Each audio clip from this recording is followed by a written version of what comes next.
Salut à tous, c'est BizBiz. Alors aujourd'hui l'épisode 1033 du Zapimage. On commence aujourd'hui avec la Coupe de France. On va parler de l'Olympico hier entre Lyon et Marseille. Vraiment match très décevant. Il n'y a pas eu beaucoup de spectacles du côté du Groupama Stadium. Mais c'est quand même Lyon qui s'est imposé 1-0 grâce à Houssem Aouar. Parce que Marseille est vraiment venu défendre hier. Très peu d'occasions pour les Marseillais. Alors que Lyon a quand même marqué un but avec Houssem Aouar.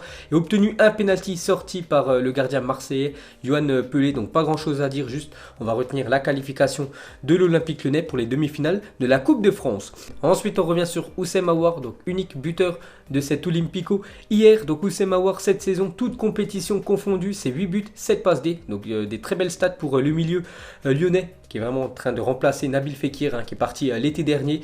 Donc il fait quand même une grosse saison. Et pour lui, avec 8 buts, c'est son nouveau record personnel sur une saison, toute compétition confondue. Donc grosse saison pour le milieu offensif lyonnais. Ensuite, on continue avec l'Olympique Lyonnais, reste engagé dans 4 compétitions. Donc la Ligue 1, même si cette saison, c'est quand même une saison compliquée pour l'OL, qui est actuellement 9e du classement. On sait que Lyon, à chaque fois, vise le podium pour pouvoir disputer la saison d'après la Ligue des Champions et surtout recevoir les primes dues à cette Champions League, parce que ça rapporte beaucoup d'argent la Ligue des Champions. Donc il va falloir faire quand même une remontada au classement. Sinon, la Coupe de la Ligue, ils sont quand même en finale.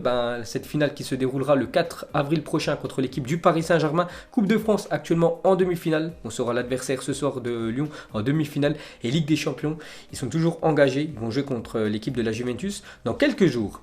Ensuite, une déclaration de Martin Terrier à la fin du match en conférence de presse. Il a dit en demi-finale, son équipe de Lyon aimerait bien jouer contre l'équipe de Saint-Etienne. Ça serait le derby. Donc pour un derby à la maison. Donc voilà, les Lyonnais espèrent un Lyon-Saint-Etienne. Donc Saint-Etienne joue ce soir le dernier quart de finale contre l'équipe de Épinal. Ensuite, cette fois-ci, on va parler de l'équipe de Marseille et coup d'arrêt pour l'OM. Pourquoi? Parce que le coup d'arrêt pour l'Olympique de Marseille, toute compétition confondue, c'est leur première défaite depuis le 30 octobre dernier. C'était un match de Coupe de la Ligue contre l'équipe de Monaco. Donc ils ont quand même fait 16 matchs d'affilée sans perdre. Donc fin de série pour l'OM hier qui a été battu par l'OL. Ensuite, une autre fin de série, c'est pour le défenseur Álvaro González. Donc après 20 matchs avec l'Olympique de Marseille cette saison, González vient de concéder sa première défaite avec le club phocéen. Donc à chaque fois que Marseille avait perdu, il n'était pas sur le terrain. Et c'est la première fois que l'OM perd avec Álvaro González. Donc fin de série aussi pour le défenseur marseillais. Et pour finir sur cette rencontre, une déclaration de l'entraîneur André Villas-Boas, l'entraîneur marseillais, sur Dimitri Payet qui est sorti sur blessure hier. Donc pour Payet, ça n'a pas l'air d'être grand chose. On fera des examens aujourd'hui, mais il devrait être prêt pour le choc dimanche soir contre l'équipe de Lille en championnat. Ensuite, on va parler de l'autre quart de finale. Hier, un peu plus tôt dans la journée, c'est l'équipe de Dijon qui recevait l'équipe du Paris Saint-Germain. Donc il n'y a pas eu match vu que le PSG s'est imposé 6-1 du côté de Dijon. Je vous laisse découvrir tous les buteurs de la rencontre. Donc le PSG se qualifie tranquillement en demi-finale. Donc on va revenir sur un double buteur hier, c'est Pablo Sarabia, l'Espagnol. Donc les belles stats de Sarabia avec le Paris Saint-Germain. Donc depuis son arrivée, c'est en tout 31 matchs avec le PSG, dont 19 en tant que titulaire. 11 buts et 6 passes D pour le milieu espagnol. Et on peut voir qu'en 2020, il est en ultra forme, parce que sur 10 matchs, c'est quand même 8 buts et 2 passes D pour Pablo Sarabia. Et pourquoi il est en ultra forme? Parce que sur cette année 2020, c'est tout simplement lui le meilleur buteur actuellement du Paris Saint-Germain. Donc les meilleurs buteurs du PSG en 2020. Donc Sarabia, 8 buts. Donc après, il y a contre son camp. C'est vrai que le PSG a obtenu beaucoup de buts.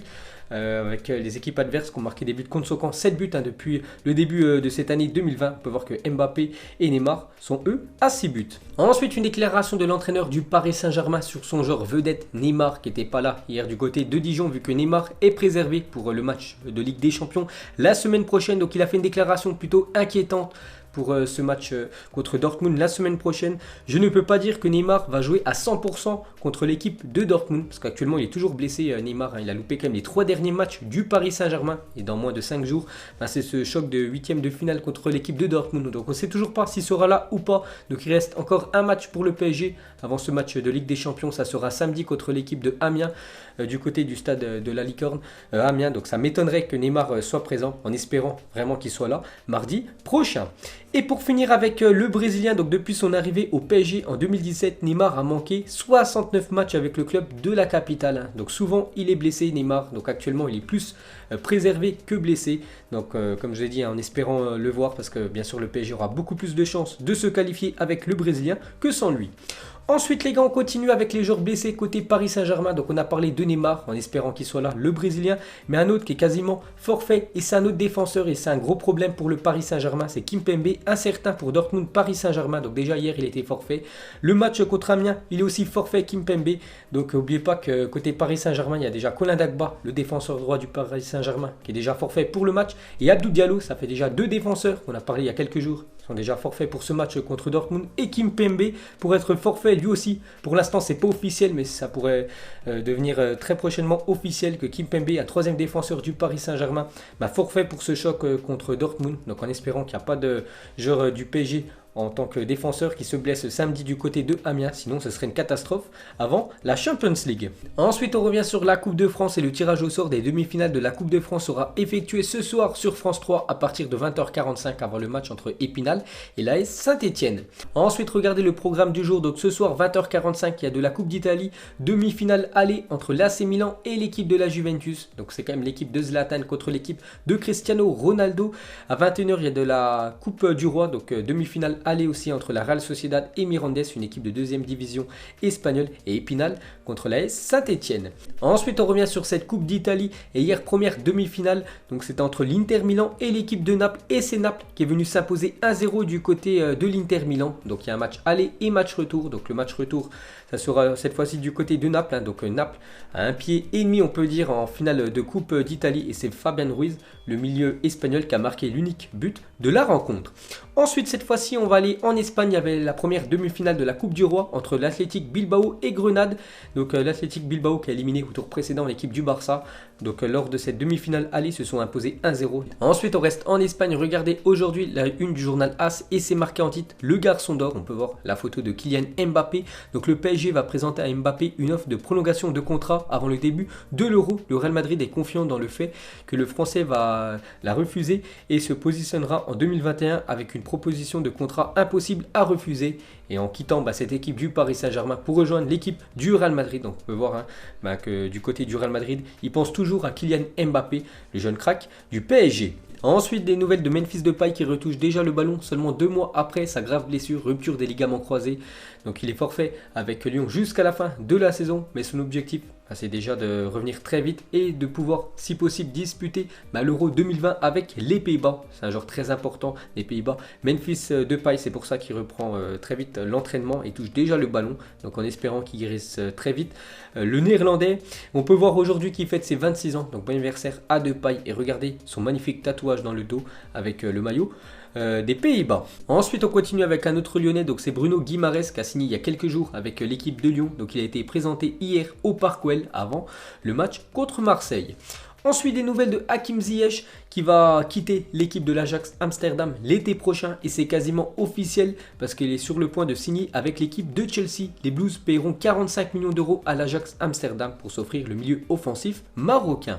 Ensuite, le FC Barcelone a ciblé Willian José comme joker médical après avoir obtenu la permission de signer une recrue en dehors de la période de transfert. Donc pourquoi le Barça a le droit de recruter un joueur en dehors période de transfert? Parce que vu que Dembélé est blessé jusqu'à la fin de la saison, donc le Barça ouvre cette piste joker médical, donc il penserait à Willian José, un attaquant de l'équipe de la Real Sociedad, et on peut voir que le coach de la Real Sociedad sur l'intérêt du FC Barcelone pour Willian José, donc il a dit s'ils mettent les 70 millions d'euros il n'y aura rien à dire, donc en gros il faut que le Barça débourse 70 millions d'euros pour pouvoir acheter ce joueur.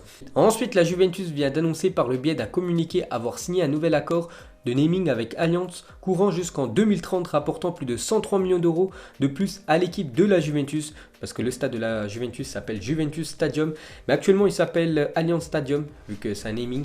Donc en gros Allianz va payer plus de 103 millions d'euros sur 10 ans à l'équipe de la Juventus pour pouvoir mettre toujours leur nom à côté du nom du stade de la Juve. Ensuite une déclaration du directeur sportif de Valladolid par rapport à Ben Arfa. Donc c'est une opération dans laquelle nous n'avons rien à perdre même au niveau économique. Il a fait un gros effort car il voulait jouer en Liga. Il a du génie et les génies sont rares. Donc voilà ce qu'a dit le directeur sportif de Valladolid. Donc déjà le transfert de Ben Arfa a rien coûté au club de Valladolid vu qu'il est arrivé libre de tout contrat. Et son salaire, il a diminué son salaire pour pouvoir jouer en Liga parce que c'était un rêve de Ben Arfa d'évoluer dans le championnat espagnol. Donc on verra ce que ça va donner dans quelques mois. Ensuite, une déclaration de Philippe Coutinho sur Liverpool, son ancienne équipe où vraiment il était très bon il y a quelques années avant de rejoindre l'équipe du Barça où ça a été compliqué pour le milieu offensif brésilien. Donc Liverpool vole et ça ne me surprend pas. Je suis tellement heureux pour eux, mais c'est tout. Je ne regarde pas en arrière, j'ai pris un autre chemin. Je suis content de ce que j'ai fait par le passé et maintenant je ne peux qu'avancer. Donc voilà ce que dit Philippe Coutinho. Donc déjà il dit que son ancienne équipe Liverpool, ça ne surprend pas. Voilà, qu'actuellement il surclasse la Première Ligue et lui il regrette pas du tout d'avoir quitté cette équipe anglaise pour aller du côté du Barça il y a quelques temps. Ensuite, pour continuer avec Liverpool, donc il souhaiterait prolonger le contrat de Virgil van Dijk de 5 ans. Son salaire passerait de 150 000 € par semaine à environ 180 000 € par semaine. Il deviendrait l'un des joueurs de Liverpool les mieux payés avec Mohamed Salah, parce que l'Égyptien pour l'instant c'est lui qui a le plus gros salaire avec 12 millions d'euros annuels. Bon, c'est très peu si on compare avec des autres grosses équipes comme Gareth Bale par exemple du côté du Real Madrid qui touche 17 millions d'euros par an, alors qu'il ne joue pas Gareth Bale, alors que le plus gros salaire côté Liverpool, c'est Mohamed Salah et bientôt Virgil van Dijk quand il va prolonger son contrat. Voilà, pour vous montrer vraiment une différence de salaire entre les grands clubs européens. Ensuite, on va parler de Mohamed Salah pour disputer les JO 2020 avec l'Égypte cet été, vu que l'Égypte est qualifiée pour ces JO. Donc une décision qui ne plaît pas à Liverpool qui réfléchit à retenir son joueur. En effet, si Mohamed Salah participe aux Jeux Olympiques, il loupera toute la pré-saison avec les Reds. Donc c'est pour ça qu'il y a pas mal de clubs qui vont interdire leurs joueurs d'aller aux Jeux Olympiques. On sait que Kylian Mbappé veut disputer aussi les JO avec la France. Neymar veut jouer avec le Brésil. Ramos veut jouer avec l'Espagne.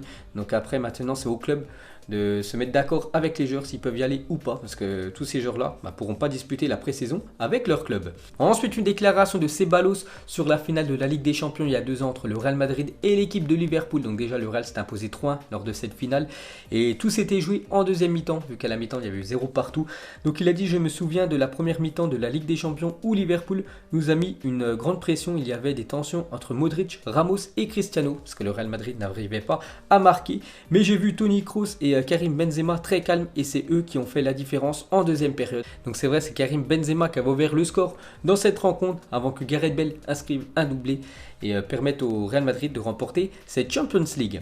Ensuite, samedi, Sedan va recevoir Bastia en National 2, un match capital pour la montée en National 1 puisque les deux équipes sont aux 2 premières places. Pour ce match, 1000 supporters bastiais vont faire le déplacement jusqu'à l'autre bout du pays pour supporter leur équipe. 3 avions et une dizaine de bus ont été mobilisés pour ce déplacement. 1000 supporters pour un match de 4e division française, respect à eux. Donc Bastia, ancienne équipe quand même qui évoluait en Ligue 1 avant que tout s'effondre il y a quelques années. Ils ont descendu très bas et actuellement ils sont en train de remonter année après année. Et actuellement ils sont aux portes de la 3e division française. Mais ils vont jouer un match très important contre l'équipe de Sedan. Et il y a pas mal de supporters qui vont faire le déplacement pour soutenir le SC Bastia. Donc voilà les gars, la fin de ce Zap Image 1033. Donc si ça vous a plu, un petit like et je vous ferai l'épisode 1034 demain. Donc moi je vous laisse et je vous dis à la prochaine comme d'habitude. Ciao à tous.